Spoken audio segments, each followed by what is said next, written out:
আসসালামু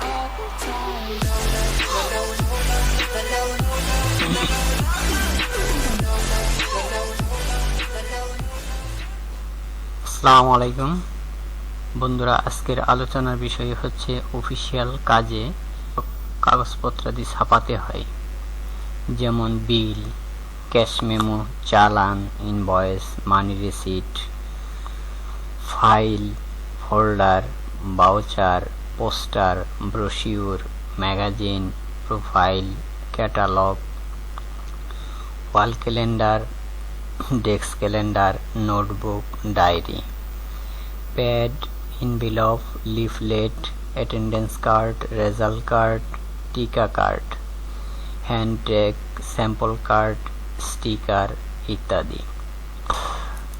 আমাদের এই অল পেপার জিএসএম অ্যানালাইসিস বোর্ডের সাহায্যে আমি আজ দেখাতে যাচ্ছি যে কোন পেপার কত জিএসএম এর হয়ে থাকে। এখানে 15টি আইটেম আমি উল্লেখ করেছি। প্রথমত 1 নাম্বার হলো অফসেট পেপার। এই অফসেট পেপারের জিএসএম হয়ে থাকে 150, 120, 180, 70, 65, 61, 55, 50 এবং 47। অনুরূপভাবে ক্র্যাপ পেপার এর জিএসএম হয়ে থাকে 150, 120, 80 এবং 70।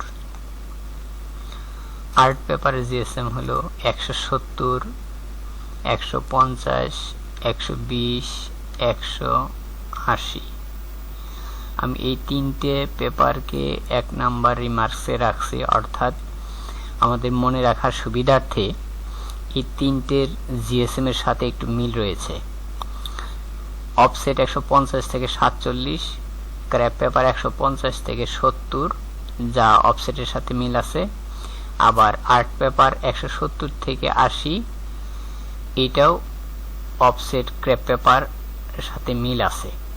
পরবর্তীতে art card, duplex board, Swedish board, এই তিনটাকে একটা ডিভাইসে রাখছি, যেটা তাদের এখানে জিএসএম এর কিছুটা মিল রয়েছে। আর্ট কার্ডের জিএসএম হলো 400, 350, 300, 260, 220, 200, 180, 170, 160।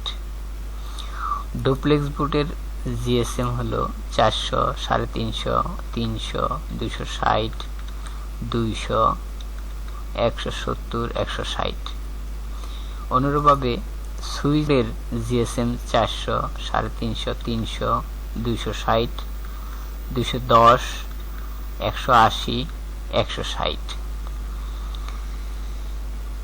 এরপরে এমবোস, সুইডিশ কার্ড এবং আইস গোল্ড, এই তিনটাকে রাখা হয়েছে 3 নম্বর সেকশনে, কারণ এই তিনটার জিএসএম এর সাথে কিছুটা মিল রয়ে আছে। এমবোস 350, 300, 250, এই তিনটা জিএসএম এর হয়ে থাকে।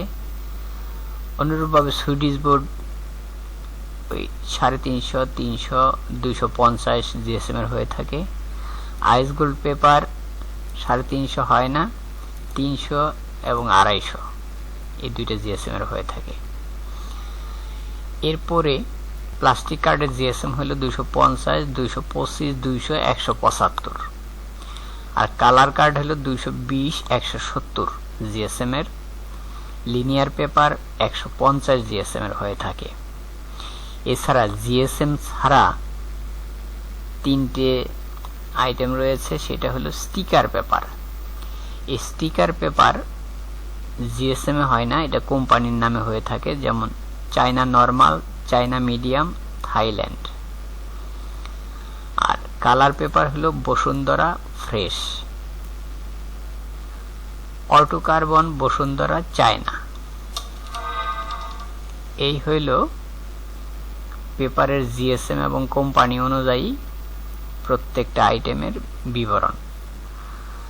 এটা মনে রাখা দরকার, কারণ কোন পেপারে কত জিএসএম বলতে পুরুত্ব, কতটুকু মোটা বা কতটুকু পাতলা হয়ে থাকে, এটা নির্ভর করে এই জিএসএম এর দ্বারা। তা আজ আর নয়, দেখা হবে অন্য কোনো দিন অন্য কোনো ভিডিওতে। ও হাই, ভিডিওটি ভালো লাগলে লাইক, শেয়ার ও সাবস্ক্রাইব করতে ভুলবেন না। ধন্যবাদ সবাইকে। ভালো থাকুন, সুস্থ থাকুন। আল্লাহ হাফেজ।